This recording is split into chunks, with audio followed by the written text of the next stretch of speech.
Well, there is some turmoil now in Assemblymember Patrick Burke's office tonight after 3 of his senior staffers have been fired for what the Assemblyman calls insubordination. 2 on your side's Nate Benson talked to the former staffers about why they feel the real reason they were fired had to do with Burke's response to the racially motivated mass shooting at Tops. Up until Tuesday of last week, 3 senior staff members for Assemblyman Patrick Burke thought they were doing a good job. I think we did the best with the hands that we were oftentimes dealt. We worked hard. But the 3 staff members claim a disagreement to Assemblyman Burke's response to the racially motivated mass shooting on Jefferson Ave ultimately led to their firing.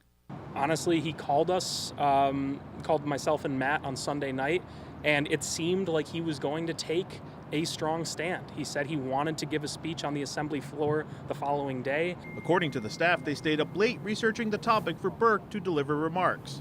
That speech shifted from the assembly floor to a press conference with a variety of Albany lawmakers of color. Everything in our power should be rooting these right-wing extremists out of our government, out of our community. Yes. They are facilitating white supremacy. It needs to stop. I'm with my friends here. Let's do it. His staff says they didn't write the speech, nor did they know Burke planned to participate in that press conference last Monday. None of us were aware of it because in many instances, Assemblyman Burke likes to frankly go to a room where it's comfortable to say to his black and brown friends that white supremacy is bad. But he didn't tell us about it because he knew that we would ask him to publicize it on social media. But it was behind-the-scenes phone calls about the Assemblyman's response that led to Burke returning to Western New York Tuesday to address the team.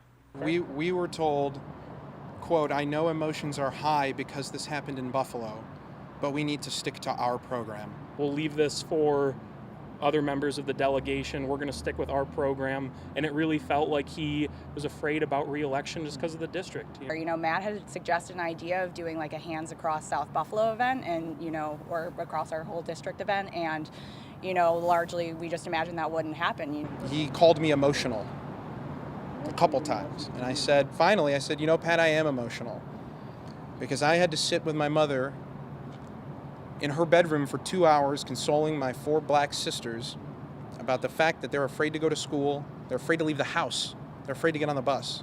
And what I said was, you didn't have to have that conversation last night because you have 3, in the news article I said Lily White, either way, you have 3 white children and you live in Orchard Park and you didn't have to have that conversation. Matt was then asked to resign and by his admission challenge Burke to fire him, which Burke did.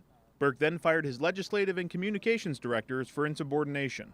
I did not say anything, so any claim of my insubordination is really mind-boggling to me.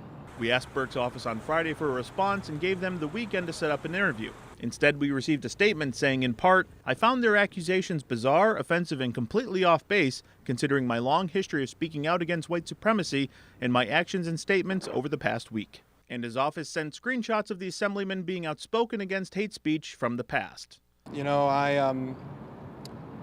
I knew that ultimately I was standing up for the right thing. We were in a position of power from, our service for the assembly member, and to not use it, would be a detriment to, I think, our souls, honestly. Reporting in West Seneca, Nate Benson, Channel 2 News.